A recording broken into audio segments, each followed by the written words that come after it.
ज्ञानेश्वरा करुणा करा दयाळा तुमचा अनुग्रहला धरू पावन झालो चराचरी मनोजम मारुत तुल्य वेगम जितेंद्रिय बुद्धिमता वरिष्ठम वातात्मजमानरायुत मुख्यम श्रीरामदूतं शरणं प्रपद्ये नागेन्द्रहराय त्रिलोचनाय भस्मांगरागाय महेश्वराय नित्याय शुद्धाय दिगंबराय तस्मै नकाराय नमः शिवाय श्रीबिंदु समाकारे परब्रह्म स्वरूपिणी वासरास्फीतनिलये सरस्वती नमोस्तुते नीलांजनं समाभासं रविपुत्रयमाग्रजं छायामातंड सम्भूतं तं नमामि शनीश्वरं विठ्ठल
संतांचा उपकार सांगा बया नाही पार आपणा सारिखे करीती या अतिकुळ नाही चित्ती प्रस्तुत प्राप्त प्रसंगी वाङ्मय शिवसाठी निवलेला अभंग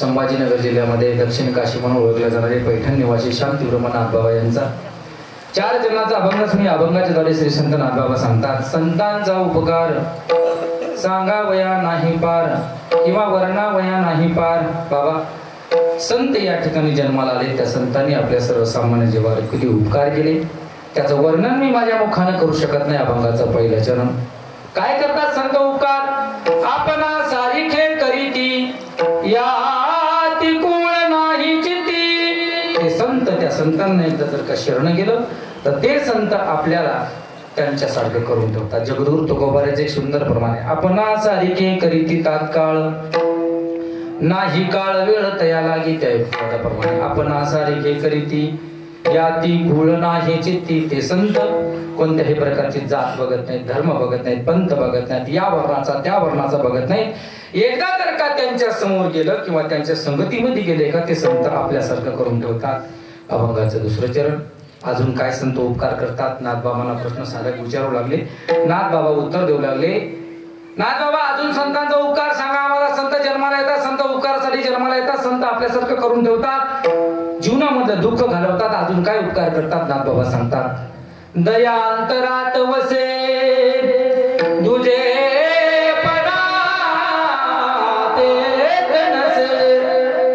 संतांच्या अंतकरणामध्ये दया वास करतात दया क्षमा शांती तेथे देवाची वसती आणि तेथे देवाची वसती तेथे संत असतात म्हणून ज्यांच्या अंतकरणामध्ये दया असते ते संत असतात त्या संतांच्या अंतकरणामध्ये दया वास करते म्हणून अभंगाच्या 3ऱ्या चरणामध्ये सांगतात दया अंतरात वसे दुजेपणा तेथ नसे परत दुजेपणा आला तिथे श्रीमंत नाही गरीब नाही सर्व कोणीही असो खटनट यावे शुद्ध होऊन जावे दमडी पितवी भावे चोखा मेळा कुणीही या रे लहान करू या युक्तिवादाप्रमाणे कुणीही जर याला तर संत त्याला या जातीचा त्या जातीचा म्हणत नाहीत आपल्यासारखं करून ठेवतात साधक प्रश्न विचारू लागले नाथबाबा उत्तर देऊ लागले शेवटला नाथबाबा म्हणतात बाबा संत या पृथ्वीतलावर जन्माला आले उपकार करण्याकरता त्यांचा उपकार तुम्हाला मी काय सांगू उदारपणे उदार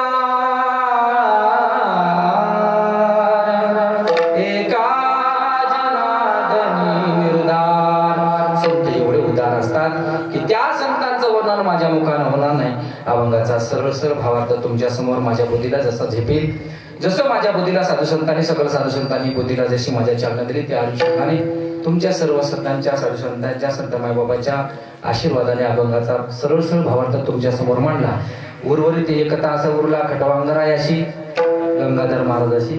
एका तासामध्ये सव्वा तासामध्ये तुम्ही आम्ही खेळीमिळी गदारोळी आनंदी या युक्तिवादाप्रमाणे चिंतन करण्याचा प्रयत्न करूया. अभंगाला सुरुवात करण्यापूर्वी अल्पसा परिहार देणं उचित ठरणार नाही. अल्पसा परिहार म्हणजे ते लटकिलेले मायक सुत्रीनं बांधलेले मायक असते तिथं अल्पसा परिहार असतो. काय झाले एखादीशी 11 वाजले बदली म्हणते बघा बरोबर टायमात सोडतो. पण अल्पसा परिहार कुठं द्यायचा असतो दादा? जिथं माईक बरोबर नसतं, जिथं सिस्टीम बरोबर नसती, जिथं घोडी सुद्धा बरोबर नसते, वाजीला धागीनं दावाली ती घोडी अशी डुलती, तिथं अल्पसा परिहार असतो. पण जसं घराची कळा अंगण सांगतं तशी गावाची कळा गावातला सत्ता सांगत असतो. म्हणून गावकरी मंडळीसाठी एकदा जोरदार टाळ्या. एखाद्या लेकीच्या लग्नामध्ये कोणी एवढा मांडव टाकेल? बरोबर आहे दादा? लेकीच्या लग्नामध्ये कोणीही मांडव टाकेल. ते स्वतःच्या रक्ताचा कार्यक्रम असतो म्हणून केवढा कार्यक्रम करतो.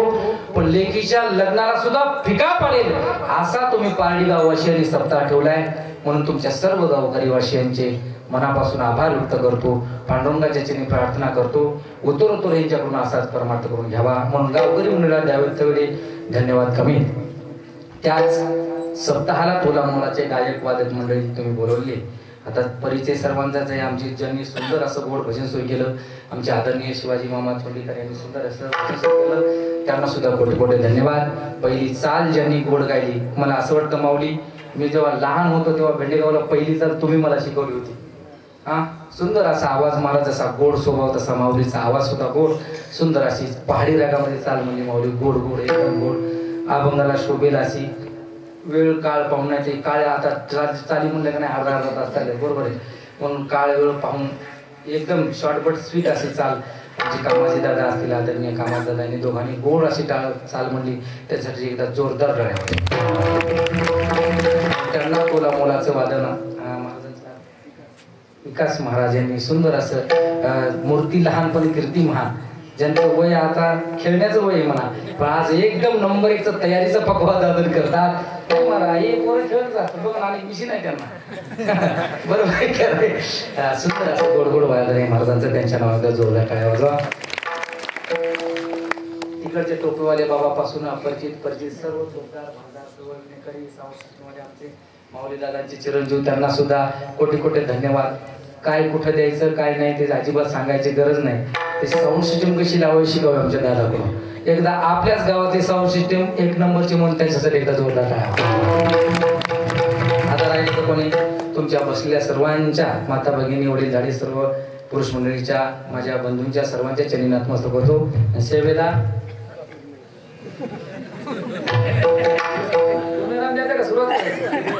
सुरुवात करतो. विठाला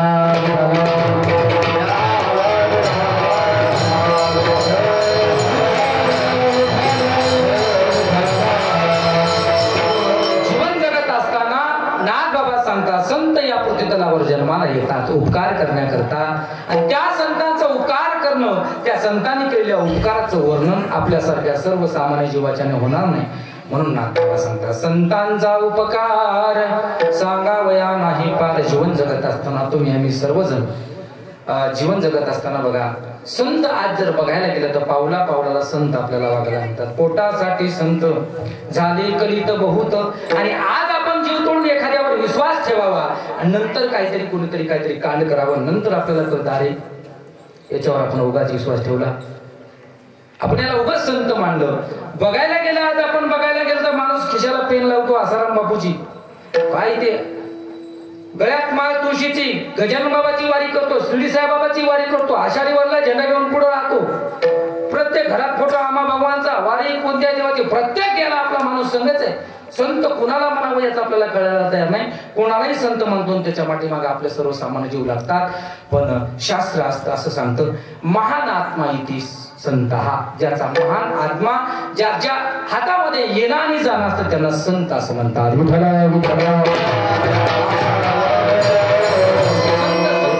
संत नेमकं संत म्हणावं कुणाला आज आपल्याला याच्यावर चिंतन करायचंय. तर संत कुणाला म्हणावं ज्याच्या हातामध्ये ज्या माणसाचे येणंही असतं आणि जाणही ज्या माणसाच्या हातामध्ये असतं त्याला संत म्हणावं. विठ्ठल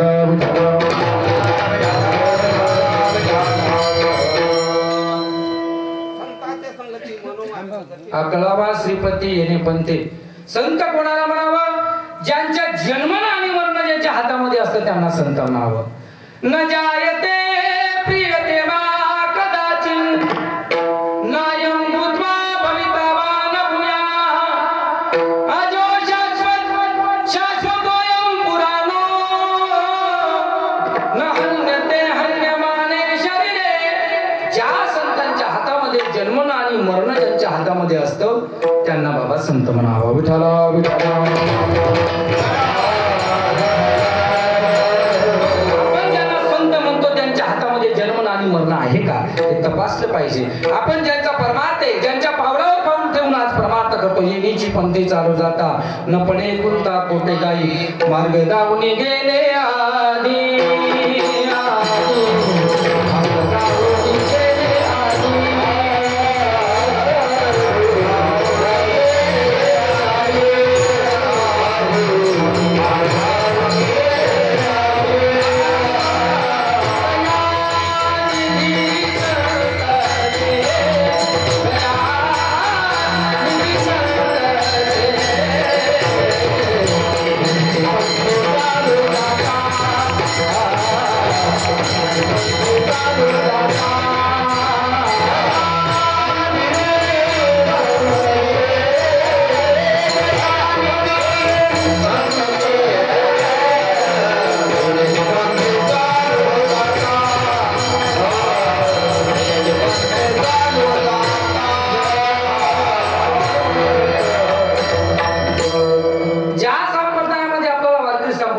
ज्या संतांनी आपल्याला मार्ग दाखवून दिलाय त्याच मार्गाने आपण चाललेलो आहोत.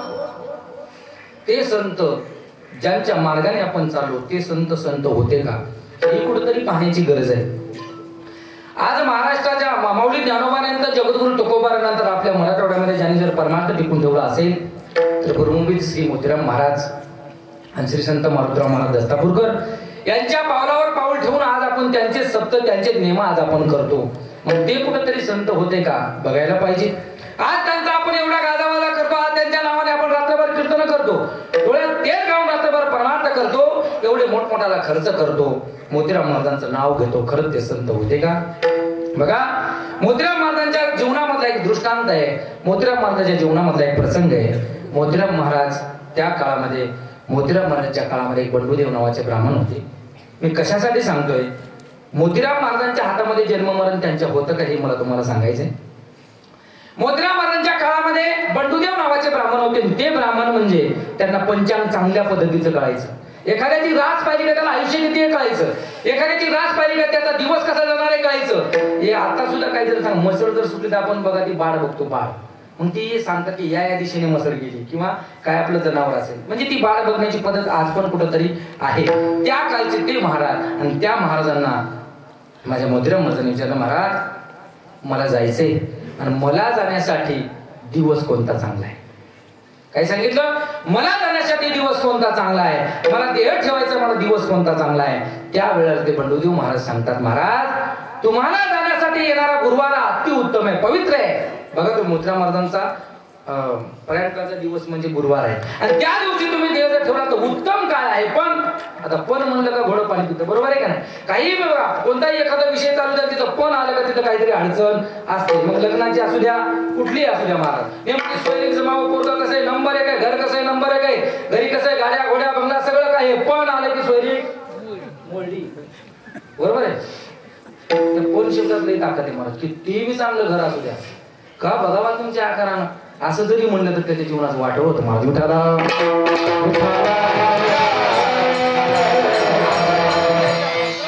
मोतीराम महाराजांना सांगितलं तुम्हाला जाण्यासाठी गुरुवार अति उत्तम आहे, पण तुमचं आयुष्य हे सोमवारी समाप्त होते.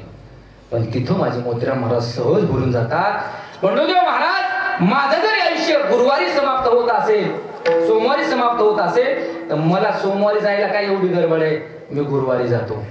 असं आपण बसलेल्यापैकी आहे कोणामध्ये हिंमत? डॉक्टरांनी सांगावं यांना 8 दिवस घराकडे घेऊन जा, यांची यथायोग्य सोय करा, आता यांना पुढे जीवदान नाही, 8 दिवस यांची सेवा करा, परत ते तुम्हाला याची सेवा करायला भेटणार नाही, जगणार नाही असं म्हटल्याच्या नंतर टाटा बिर्ला जरी असला तरी त्याला 15 दिवस जगता येत नाही महाराज. याचा अर्थ असा आहे, ज्यांच्या जीवनामध्ये ज्यांच्या हातामध्ये मरण आणि येणं असतं त्यांना संत म्हणतात. विठ्ठला विठ्ठला